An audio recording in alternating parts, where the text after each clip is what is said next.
நமோவராகி இன்றைய தினம் குலதெய்வ வழிபாடு. அதாவது குலதெய்வம் வழிவிடவில்லை என்றால் எந்த ஒரு தெய்வத்தை நம்ம வணங்கினாலும் கண்டிப்பாக நம் நினைக்கும் காரியம் நடக்காது. குலதெய்வமே நமக்கு முன்னிருந்து காக்கும். குலதெய்வம் சில பேருக்கு உருவமாகவும் இருக்கலாம், சிலருக்கு அந்த காலத்துல பிடித்த கல்லாலும் இருக்கலாம், மரத்தாலும் இருக்கலாம். ஆனால் நம் எத்தனை தெய்வங்கள் இஷ்ட தெய்வங்கள் இருந்தாலும் நம் குலதெய்வம் தான் நம்மை காக்கும்.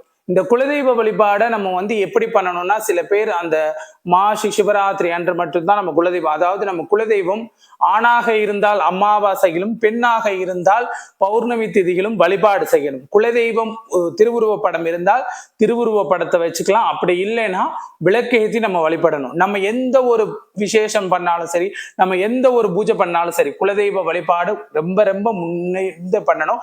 ஏன்னா குலதெய்வம் வழிவிட்டாதான் எந்த ஒரு தெய்வமும் வழிவிடும். இப்ப நம்ம ஒரு விஷயம் எடுத்துக்கணும், நம்ம இன்னைக்கு ஒரு காரியம் பண்றோம் அப்படின்னா அந்த காரியம் பண்றதுக்கு முன்னாடி நம்ம குலதெய்வத்தோட பிரார்த்தனை பண்ணிக்கணும். பிரார்த்தனை எப்பயுமே நம்மளுடைய குலதெய்வத்தோட பிரார்த்தனை கண்டிப்பாக எல்லா இறைவனும் செவி காப்பா. அதே போல நம் குலதெய்வத்திற்கு எப்பெல்லாம் நம்ம குலதெய்வத்தை வணங்க போறோமோ அப்ப நீங்க செய்ய வேண்டிய ஒரே ஒரு விஷயம் நல்லா புரிஞ்சுக்கோங்க. நம்மளுடைய கர்ம வினைகளும் சரி, நம்மளுக்கு நிறைய காரியங்கள் நடக்கணும்னு நினைச்சீங்கனாலும் மண்டபெல்லம் நீங்கள் கணக்கு பார்க்காம எத்தனை குல வேணாலும் நீங்க உங்க குலதெய்வத்துக்கு வாங்கி கொடுக்கலாம். நீங்க உங்க குலதெய்வத்துக்கு பிரார்த்தனையாக நீங்க மண்டபெல்லம் வாங்கி கொடுக்குறேன் அப்படின்னு சொல்லிட்டு பிரார்த்தனை பண்ணி பாருங்க. கண்டிப்பாக வெள்ளம் போல் உங்களுடைய வாழ்க்கையும் மாறும்.